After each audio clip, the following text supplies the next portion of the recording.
ಚಿಟ್ಟಿ ಅಣ್ಣ ಶಾಂಪು ಹಾಕ್ತಿದ್ದಾನೆ. ಮಜ್ವಾಗಿದೆ ಅಲ್ವಾ ಡಾಲಿ? ಇನ್ಮೇಲೆ ದಿನಾಗ್ಲೂ ನಿಂಗೆ ಹೀಗೆ ಸ್ನಾನ ಮಾಡಿಸ್ತೀನಿ. ಚಿಟ್ಟಿ, ಸೋಪ್ ತಗೊಳ್ಳೋದ್ ಮರ್ತ್ಬಿಟ್ಟಿಯಲ್ಲ.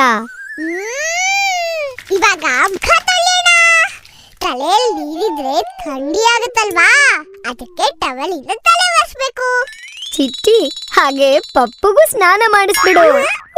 ಆಗಲ್ಲ ಆಗಲ್ಲ. ಈ ಪುಟ್ಟ ಡಾಲಿಗೆ ಚಿಟ್ಟಿ ಅಣ್ಣ ಪೌಡರ್ ಹಾಕಿ ಬಟ್ಟಿಟ್ಟು ಚೆನ್ನಾಗಿ ಕಣ್ಸಂಗ್ ಮಾಡ್ತಾನೆ. ಅದಾದ್ಮೇಲೆ ಹೊಸ ಬಟ್ಟೆ ಎಲ್ಲ ಹಾಕ್ತೀನಿ. ಮುದ್ದು ಪಾಪು. ಚಿಟ್ಟಿ ಅಣ್ಣ ಹಾಲಿನ ಬಾಟ್ಲಲ್ಲಿ ಹಾಲು ಕೊಡ್ತಾನೆ.